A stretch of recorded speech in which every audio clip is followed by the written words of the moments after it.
Welcome John Howard here to the program. Doomsday, World Series of Fighting 31.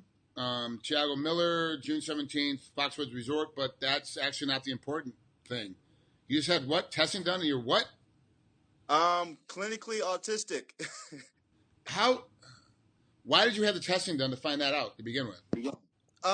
What happened is I was doing some kind of tests, neurological exam, and certain things I was doing, they noticed, and they asked certain questions, and they asked like how my schooling was and stuff like that. I was explaining to them that my whole life, or half my life in school, I was in special ed. Yeah. And they thought I was at that time when years ago, you was like, the retarded classes and stuff like that.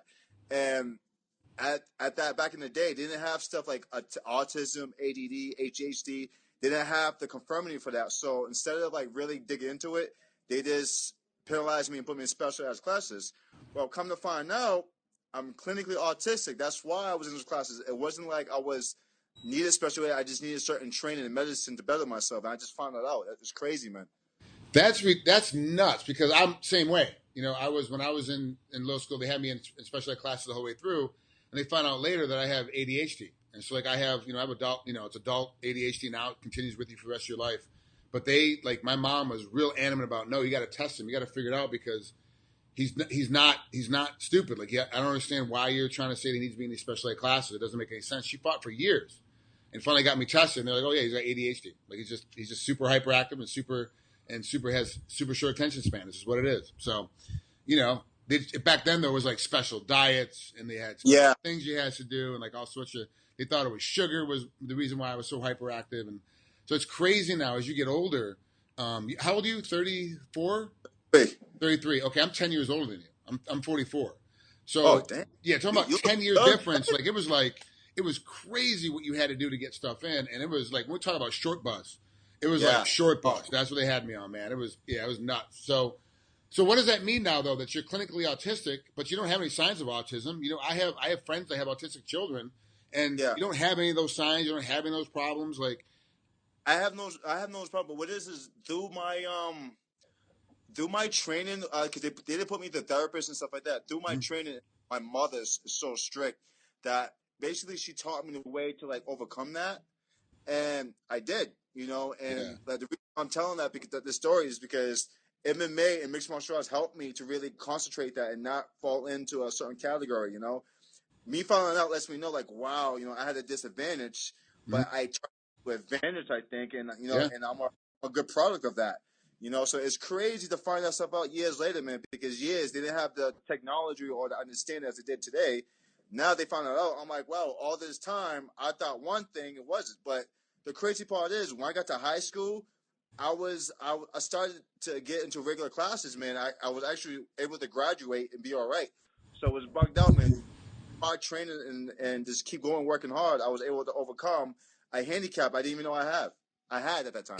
I noticed a lot of autistic children have certain patterns and certain rhythms that they have to do. And if their pattern or rhythm gets disturbed, it throws them off and kind of messes their day up. We're talking about young children, though. We're talking about, 6, 7, some even as young as like 3 years old. For you, though, do you find that self is the same thing for you when you're in practice? Like you have certain ways you have to get ready to practice, certain ways you have to get stuff done. Obviously, a fight and live go is chaos. There's no way to predict that. But you have certain things, and if that rhythm gets thrown off, do you get a little frustrated or a little angry during practices too? I get frustrated, I get angry, I get anxious, and I'm not sure. I get confused. But here's the crazy part. So when I first started UFC, man, with my 3 original trainers, I was undefeated. I was going great and everything. But it's crazy. Once we split, that's when I started losing.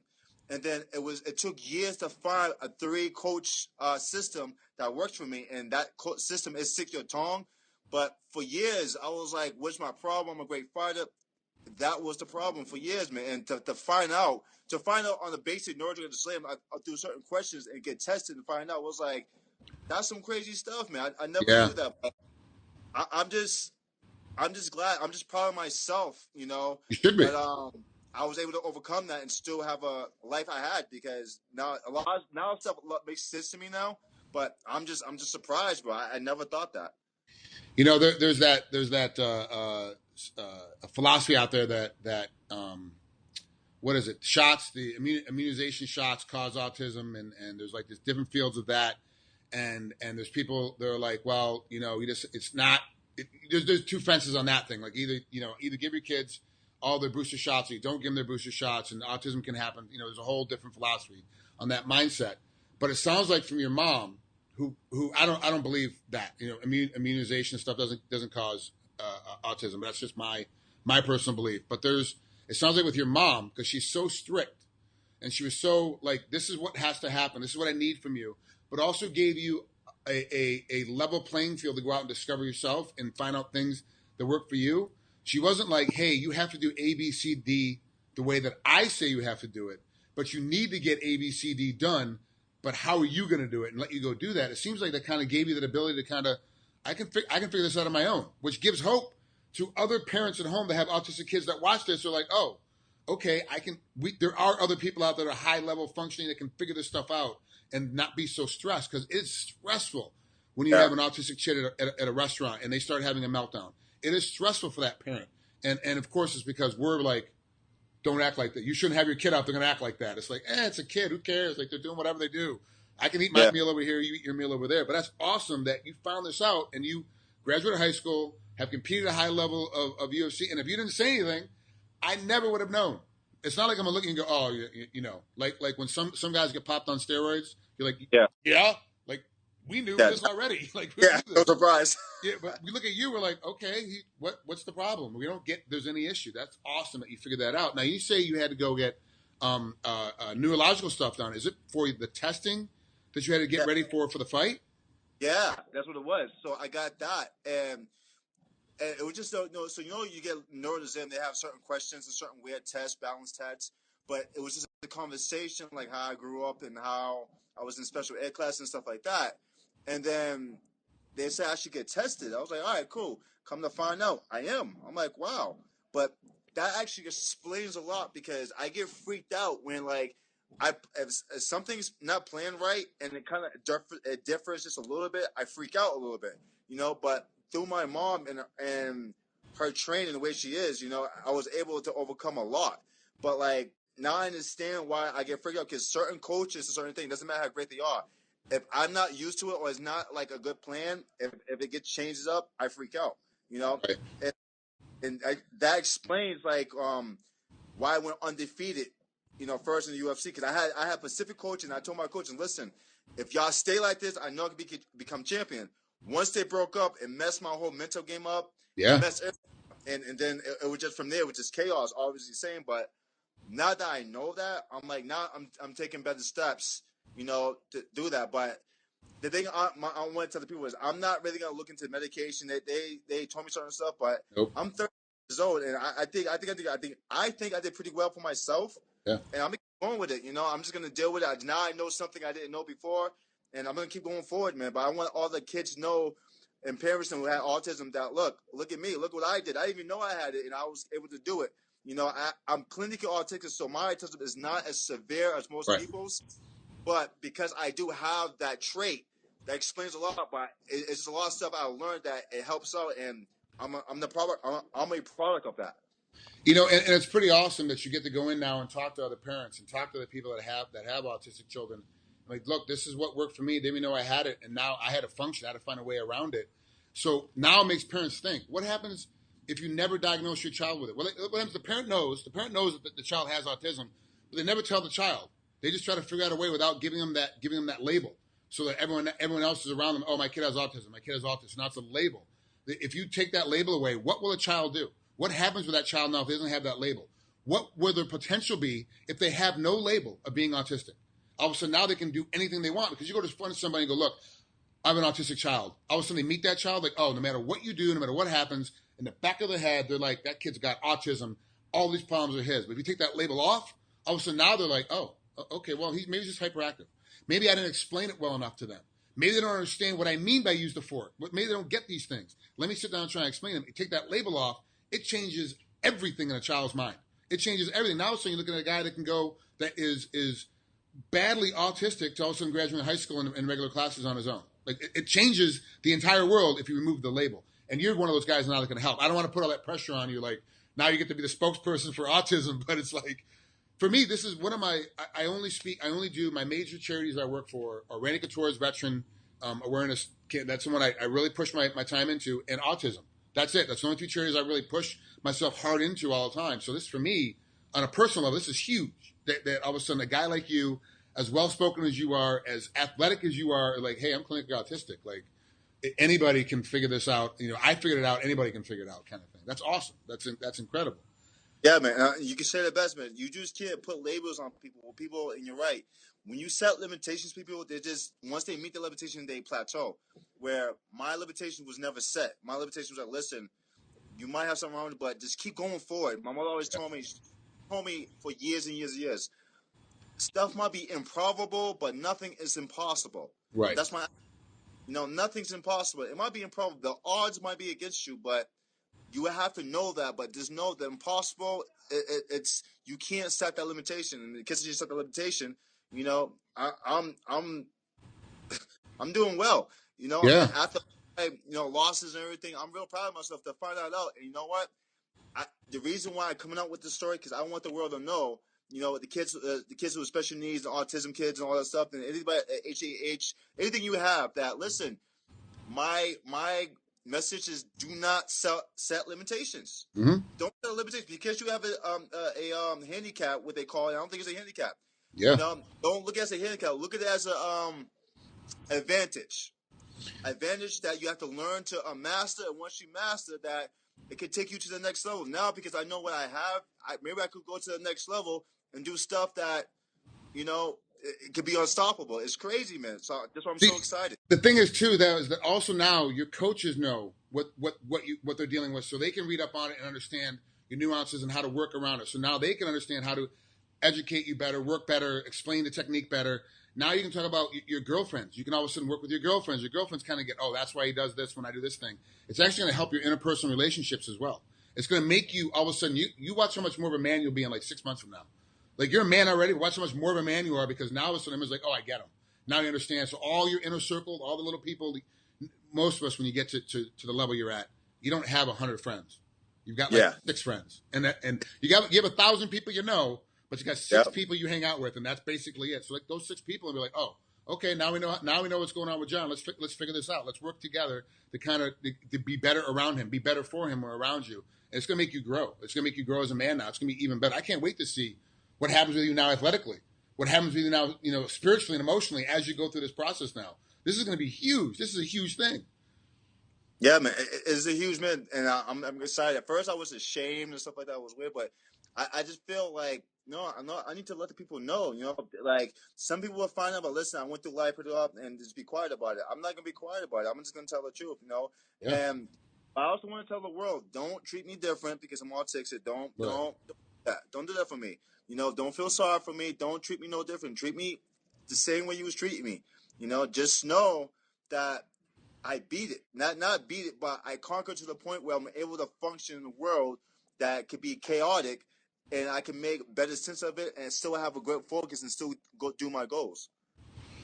That's awesome. And that's incredible. And we've got to talk a little bit about your opponent. But how long have you had this knowledge? Like, how long ago did you find this out? I actually found this out a couple of weeks ago. Okay. And so it's still pretty new knowledge, and a lot of stuff I'm remembering, a lot of stuff and talking with my mother. Now it makes sense why I do certain things a certain way and why I am as the way I am. Now everything makes a lot more sense. But because now I know it, it's just going to better me. Now I have a different focus just to better it, and just be good and just pursue the greatness. How has your attitude changed now going into practice since you've dealt with, oh, I'm ashamed, to now, this is what I am, this is who I am, and I beat it, so let's keep going forward. How has practice changed since then? It changed a little bit, man. A lot of people don't know. Like, you're gonna be the first story to break it out with it, man. Because I know it for years, man, and I feel you always been like a loyal friend, man. You always hooked me up, so I want to make that your story, because this is gonna hit the papers. I know it's gonna be kind of big, man. I had to change a lot, man. I still have the same attitude, man. Knowing what I know, it just gave me a little more confidence. Like, you know what? This is something I beat. I can keep going forward, and I can it just makes me, it just betters myself, you know, and that's about it, man. I'm not even labeling myself and everything. I'm not even considering it a disadvantage to me. I'm taking that as an advantage, and I'm using it well to my capability, and that's it, man. I'm not stopping. Are you more excited now about coming into practice? Because it is getting late. It is getting late in training camp. Like, this is the time now where most fighters are like, dude, I'm done. I've had enough. I just want to fight now. I'm sore. I'm beat up. Like, let's just get over this. Are you now walking to practice like, I'm ready to go? Like, I'm ready to go more now because now I understand more things about myself. Yeah, I'm ready to go, and I understand it, and that's why I'm going harder and better, man. So I'm excited. I'm just excited. Like, even though I'm sore and everything, but knowing what I know now, the limitations that people put on their body, I mean, sore, my mind's open to the point where I know why I'm setting limitations, you know? Like, unless my body can't move or something like that, I got to be safe about it, that's one thing, but I'm going forward, man. I'm going full-fledged, man. If I could do as well as I did, and not knowing I had this supposedly handicap, nah, man, I'm not, that limitations, I'm breaking that barrier. I'm just going straight forward, man. That's awesome. So now let's talk about the fight. So you've got this new knowledge going in, but how is this fight going to break down now for you? Now usually I ask, how do you think your opponent's prepping for you at this point? But I don't care about that anymore. I could give a shit less about that now. I want to know what's this going to mean for you when you walk inside that cage and they're like, they close the door and the ref goes, "Are you ready? Are you ready?" And they all fight. What's going to be going through your head, you think, at that point in time? That, man, it's either like the same thing I was going is kill to be killed, man. I'm not changing my attitude, man. I'm still fighting the same way I'm fighting, man. And even though knowing that in the back of my head, I don't care because I already beat that due my training and perseverance. You know, me not knowing I had something makes me more confident. You know what? I had a handicap, but because I didn't really press on it, I didn't look into negativity, and it was sad to start. I always look going forward and try to be something, be better. Even when I get beat and get knocked out.